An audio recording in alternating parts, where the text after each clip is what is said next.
Aloha from the state capitol. I'm Representative Cynthia Thielen, and I'm delighted today to have with me Dr. Harry Ako. And Harry, can you explain to our viewers who you are and what you do, please? I'm a professor of molecular biosciences and bioengineering at the University of Hawaii, and my basic discipline is biochemistry, and I delve in all kinds of other things too. Well, that's very impressive. I'm so glad you're here today, and you and I have known each other for, golly, almost 14 years now. And it's been an unusual or an interesting subject that has brought us together, and that's industrial hemp.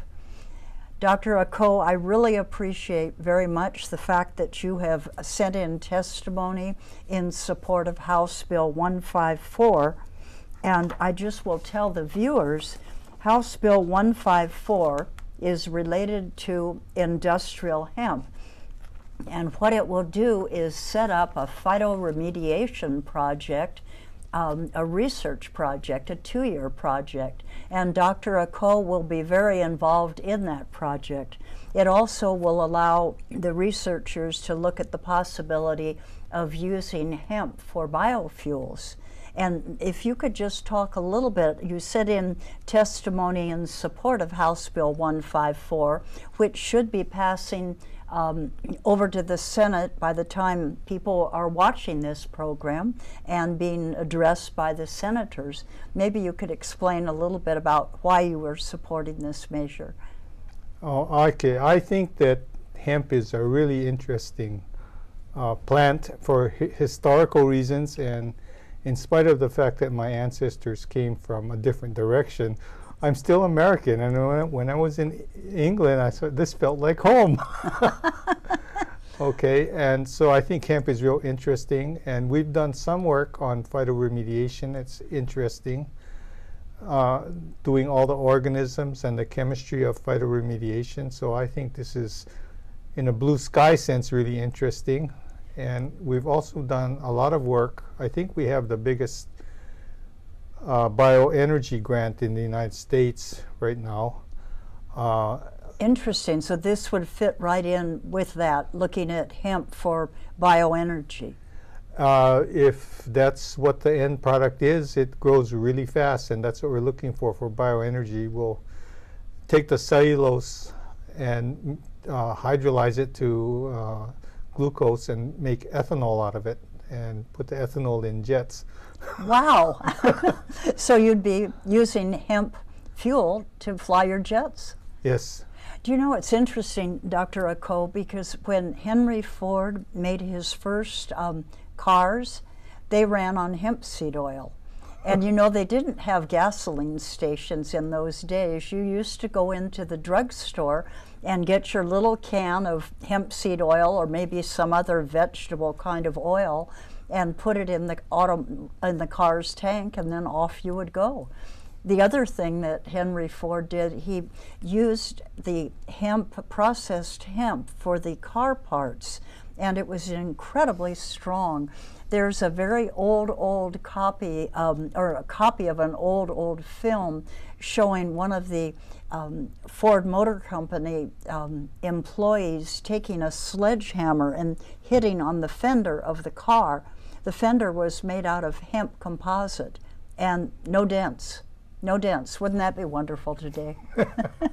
And actually, automotive companies are beginning to use hemp and replacing the oil-based plastics in the cars and putting in a vegetable-based plastic. When you use hemp in a car, the car part is stronger. It won't catch fire as easily because of the cellulose content, and it's lighter weight, so the car requires less gasoline. But let me go back to House Bill 154. Maybe if you could explain to people, to the viewers, what is phytoremediation? It's using plants to stir up the soil, and actually the plants use bacteria to, and they eat all the pollutants in the soil. So if we have agriculture land that has had a lot of chemicals sprayed on it through the decades, then you could use the hemp plant to pull those contaminants from the soil? Those lands, and we have more military land where they spill gasoline on the ground a lot. Oh, okay. So being able to expand the growing, putting the hemp crops over onto military land would work as well. And then it'd be virgin land after that. Wow. Ready for organic crops right on top of this? Sure. Wow. That's an amazing plant, isn't it? Yes. Well, Dr. Ako, about 14 years ago, we had the Hawaii Industrial Hemp Research Project, and that was operating out in the Dole lands out in Wahiawa. And what the principal investigator was doing was finding, I guess, the best variety to use to grow in Hawaii. And I remember that you were looking at using hemp seed to feed fish. And if you could talk about that. I mean, this is such an amazing plant. In a few more minutes, I'm going to show the viewers the myriad of things that you can make or produce out of the hemp plant. But if you could talk about the hemp seed and your guppies experience. So we tested hemp seed and we fed ornamental fish guppies. And what happened was the guppies loved it and they started making babies. So we had a gigantic population explosion of guppies. That works for men too. Oh my word. So hemp seed, maybe it is going to ultimately be freed from the restrictions that our country has put on it without any real justification. There's something like 25,000 products or uses for the industrial hemp plant, but the only thing it won't do is get you high because it does not have the THC content in it that would cause that hallucinogenic response. The other thing, I wanted to just bring up a few of the items. The reason I'm so very much supportive of industrial hemp is that I see eventually our farmers being able to grow our building materials right here in the soil. So what I have in front of me, I brought back from England, and where they're building with hemp, actually government buildings they're doing with hemp.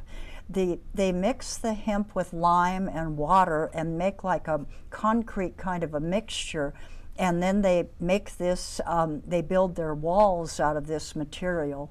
They're about, I would say, like about 4 to 5 inches thick. You have room for your plumbing pipes and your electrical wires to go up through the hemp. And the interesting thing about this product is this is called hempcrete. Hempcrete, guess what insect does not like hempcrete? Termites. Termites won't eat it. Or if they do, they die. So we can grow the building materials right in our soil, produce the hempcrete, and build our houses, and we won't have a termite infestation because they'll die off from that. The other thing is we once again have a fire retardant product because of, well, you know that, the cellulose content within it. It's very strong. It's fascinating to watch the builders do this. I went to a place called Bury St. Edmunds in England and was able to see what was going on with the hemp material. Acoustically wonderful, and I have a feeling you wouldn't even need air conditioning once you put these houses together out of the hemp. So that's my dream. I'm sure you have other dreams of let's clean up our agricultural soil over here in Hawaii and let's see if we can't pull together a biofuels project that will work. Well, the bill would allow the Department of Agriculture to be like the lead entity, but I have a feeling that it would be you and your division, your sector at the University of Hawaii that would really do the work. And you've come up with what you feel is a budget that you think would work for the 2-year project? Yes. That was not a very high price tag. It was amazing. That's University of Hawaii price tag.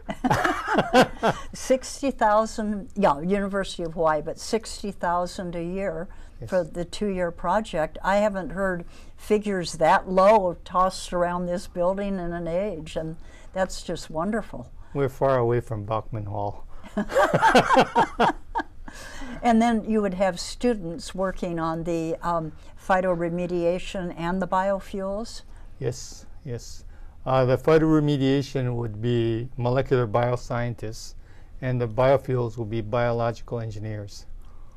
Really interesting. Would these be undergraduates or graduate students? Probably graduate students. And so we'll get a bunch of, a byproduct of that is we'll get a bunch of new professors to populate the world. This is wonderful.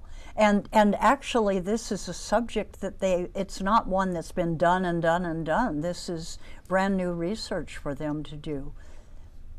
Oh, that's exciting, Dr. Ako. What an opportunity for those students to be able to use this. I wanted to bring a few more of the things. This, by the way, is a hemp ale, which I guess maybe you can explain how when you make an ale, what happens? You use the hemp seed instead of barley, or how does that work? Well, you ferment the starch in the hemp seed and make ethanol out of it, and the other little junk is the flavor. and then you can make your beer out of using the hemp seed. Yes, instead of corn or whatever wheat, you use hemp. Interesting. Well, I know they have these hemp ales all over the world. And then let me go with another one. I don't know if, well, I'm sure you must have gone camping and had a cold water river wash. Here is Dr. Bronner's cold water soap, but it's with the hemp oil in it. So you have the cold water wash as a camper, and the hemp oil helps your skin, and it really improves it. So that's another product that's been on the shelves for decades.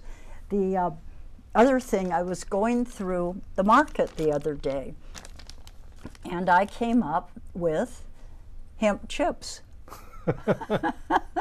I brought them to the Capitol, and actually it was filled at the Capitol. I brought it, and after session, just to show them as we were talking about House Bill 154, and after session, one of the very important chairs came over and said, "Do you mind if we open that bag and taste them?"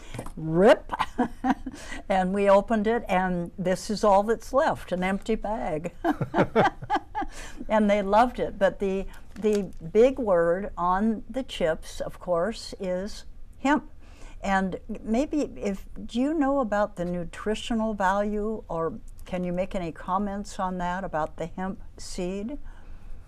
Well, it's probably going to be like a plant seed, like a soybean, you know, something like that. So in other words, something that you would want to add to your diet? Yes.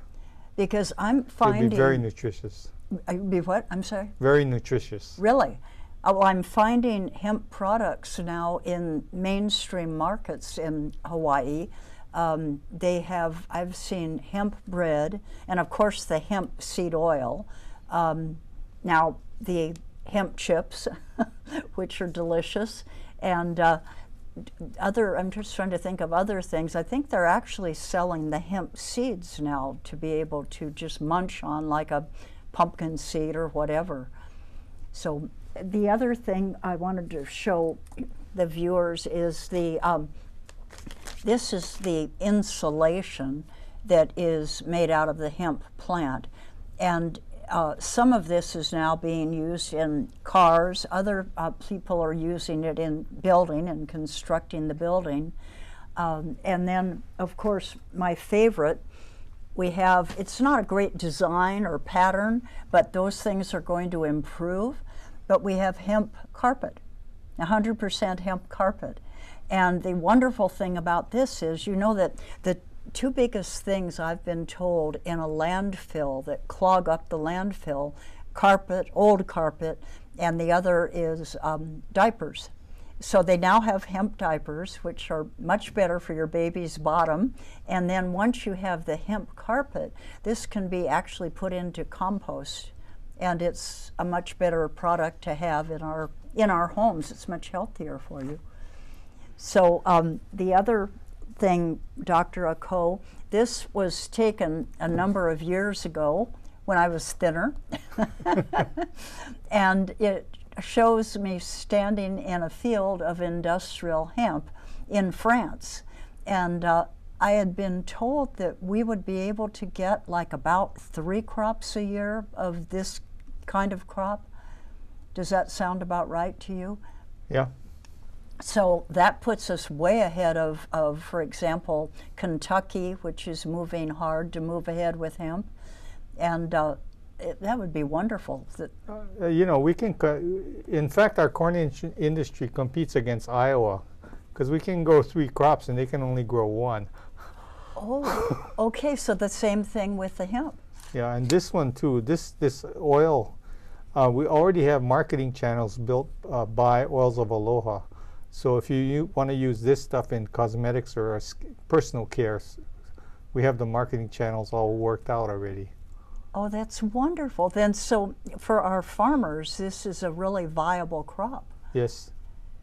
Okay. The real problem has been that the federal government has, since 1957, has restricted farmers from growing industrial hemp. The last hemp crop was harvested in 1957.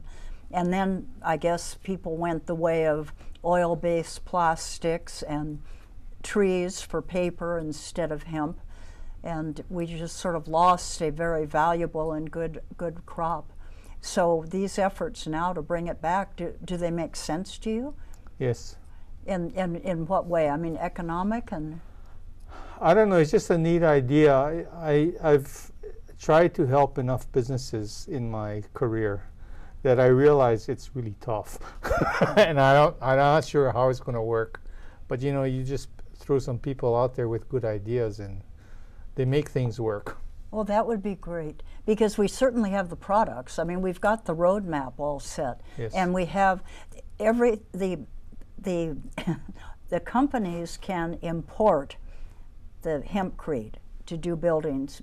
They can import the seed to brew their beer. They can import the oil to put into the shampoos. They can import the fiber to make the carpets and the insulation. And the one sector that doesn't benefit at all is the farming sector. Our farmers can't grow the crop.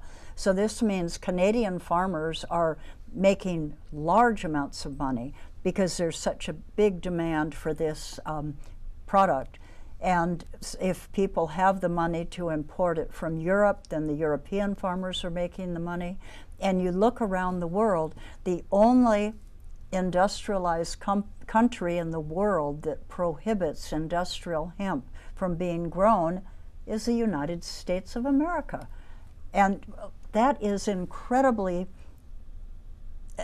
not understandable when you stop to think.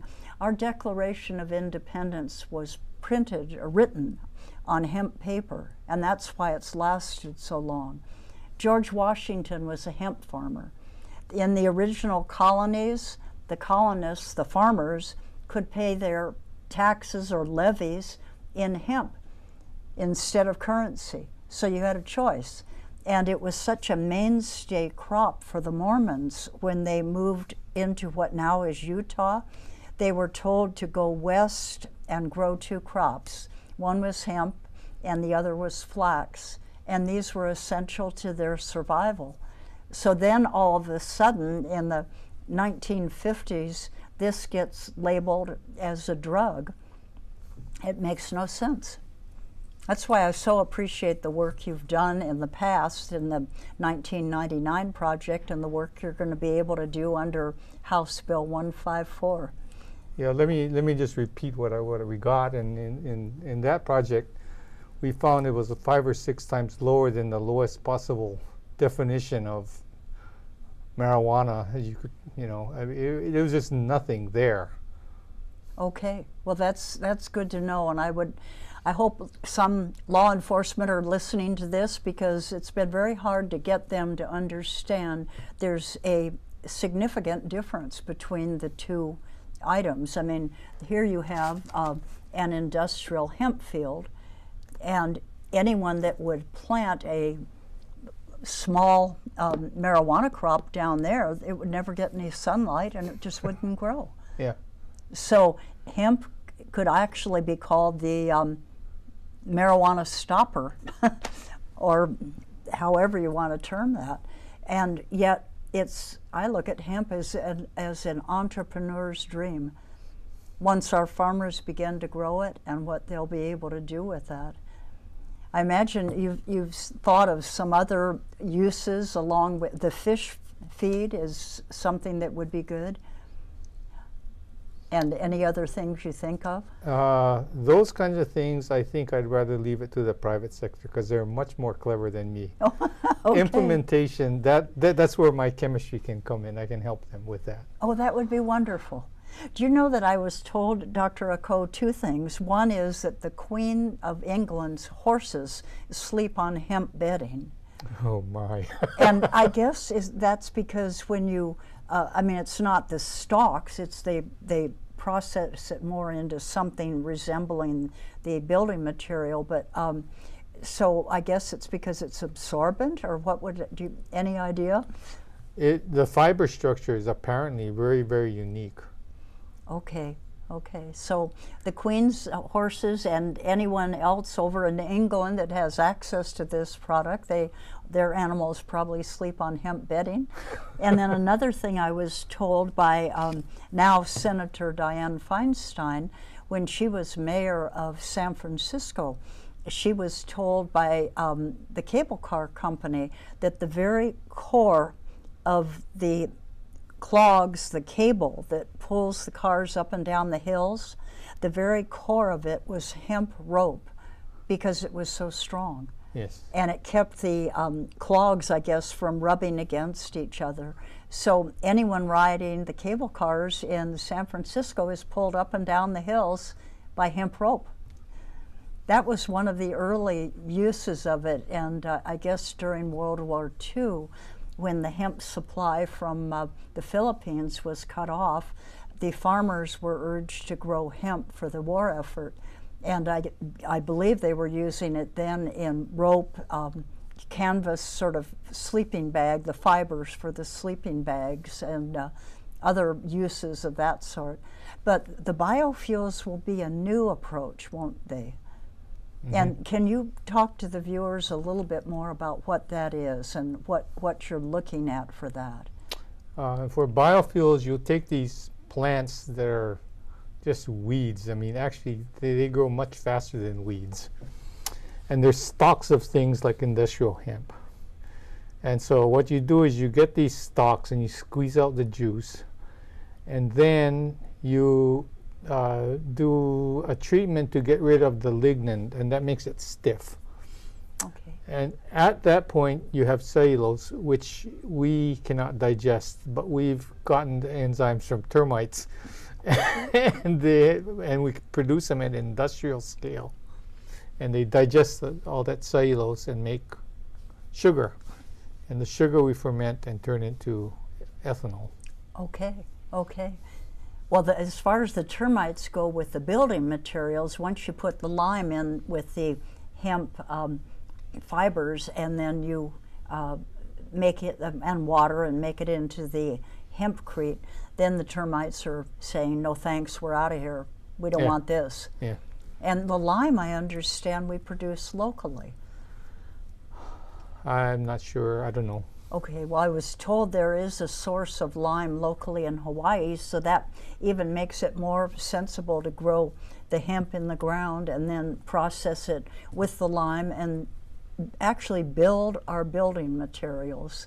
That's what I look at House Bill 154 is actually doing. It's leading us to the road where we can build our building materials, but the added benefit that you're going to provide is taking a look at the cleaning up the agricultural land and with the phytoremediation, and then also looking into the biofuels to see if we can do what Henry Ford did how many decades ago and run our automobiles and possibly planes on hemp fuel. Planes are the big one for Hawaii. They are, aren't they? They are. So it may have to be a composite of materials, of biofuels, but hemp could be one that would play a role in that, depending upon how your research turns out. Yes.